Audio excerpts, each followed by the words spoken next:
Iran has apparently instructed Yemen's Houthi rebels to prepare to shut down the Bab el-Mandeb Strait. It's the critical gateway to the Red Sea if the US strikes Iranian power infrastructure.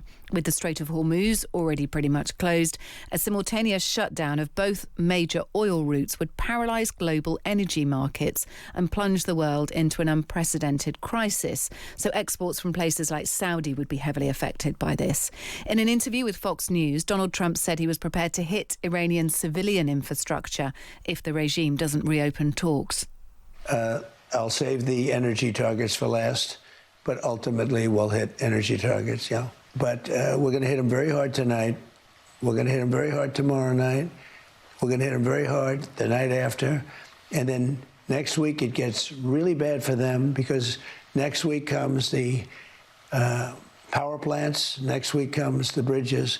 We're going to knock out all their power plants. We're going to knock out all their bridges unless they get to the table and negotiate. That's Donald Trump there speaking on Fox News. Let's say hello to Bridget Toomey. She's a research analyst at the Foundation of Defence, focusing on Iranian proxies, specifically Iraqi militias and the Houthis. And, research analyst at the Foundation for the Defence of Democracies. I should correct that. Bridget, good evening. Thank you for being with us. Thank you for having me. This potentially opens up, or maybe reopens to a certain extent, a sort of separate front in this particular war.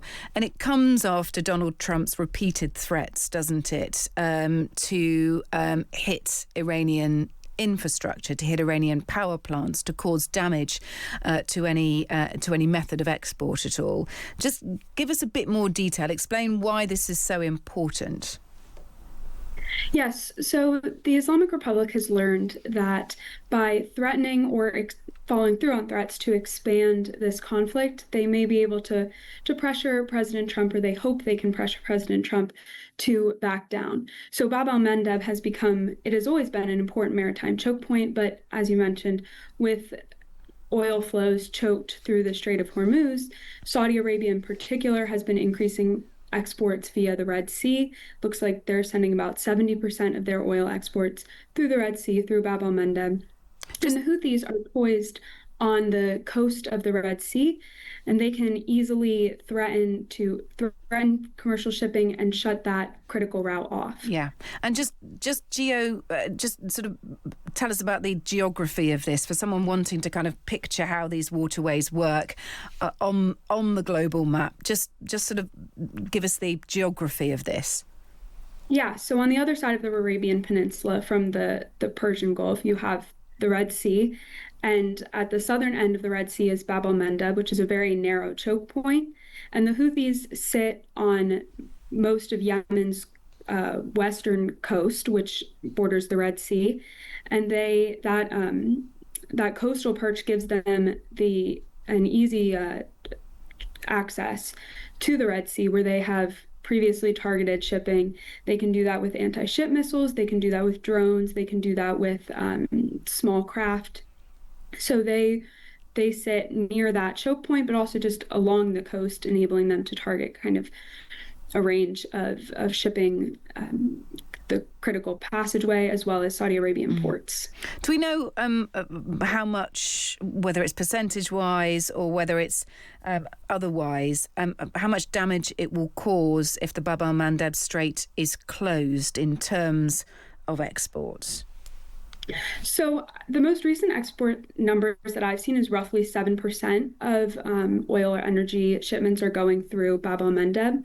The Red Sea export numbers have fluctuated in recent years because the Houthis pretty effectively closed it to global shipping in 2023 following the Israeli war in Gaza. We've seen a decline in numbers, but a resurgence has occurred in recent months, partly out of necessity because ships can't use Strait of Hormuz, the Persian Gulf, the way that they normally would. So we've seen both quiet from the Houthis recently and ships need to transit these waterways. So there's been an increase, and it would affect the oil markets certainly, but it would also affect other key products we've seen fertilizer trucked across Saudi Arabia and then exported via the Red Sea. So that would be another impact.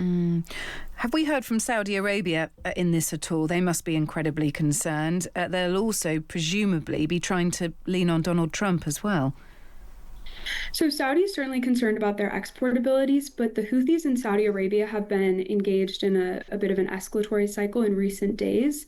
The Iranian regime tried to send flights. They managed to send a flight into Houthi-controlled territory for the first time in roughly a decade. The Saudis and the internationally recognized government of Yemen have not permitted these flights because they're concerned about Iran using this to provide the Houthis with support, with weapons, logistics support, to ferry IRGC advisors from Iran to the Houthis. So Saudi Arabia actually struck a Houthi-controlled airport to deter this flight, which had to reroute to a new airport. So the Houthis and Saudi Arabia have been in their kind of own escalatory cycle, which is certainly in the context of this war, but also has to do with, Yemeni dynamics. Yeah, interesting. And I was about to ask, actually, whether the Houthis have got the weaponry and the military might on land ready to be able to execute if Iran gives them that instruction. They are, of course, an Iranian proxy, or whether Iran will need to get weaponry over there. They would have the facilities to do that now. The difficult thing about these waterways is that it doesn't take too much to deter shipping. Both the shipping industry, which includes insurers, carriers, all it would really take is a couple of attacks, and there would be a significant decrease in how many ships are willing to risk transiting.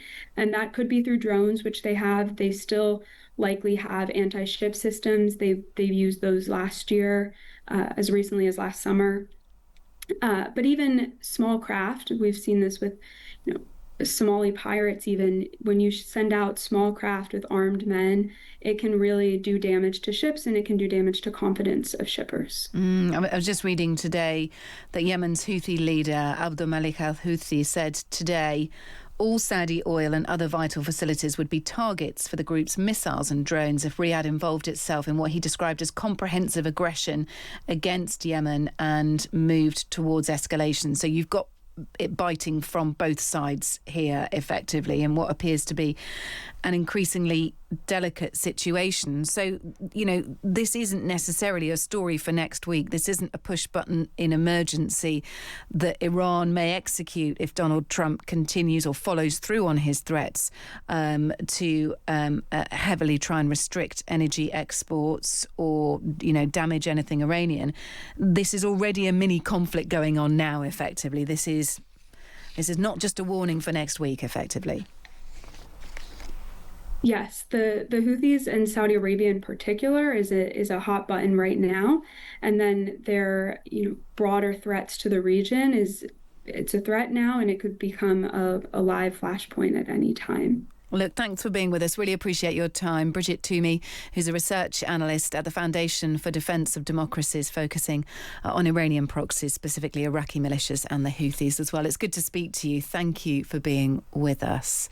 Let's bring you another story or two from the day today. Two men described as talented hackers have each been jailed for 5.5 years after admitting to a cyber attack on London's transport network. It cost TfL an estimated £29 million in 2024. And Ofcom has launched an investigation into whether TikTok is failing to protect children from harmful content. The regulator says some systems used by the social media platform to check users' ages may have failed to correctly identify a significant proportion of under 18s. Kate Davis from Ofcom says they have questions about its models. Oh, we don't appear to have the audio on that one ready. The video sharing app says it's invested billions in platform safety. This is the Evening Edition with Kate Borsay on Times Radio with Handelsbank and Real Relationship Banking. Start your conversation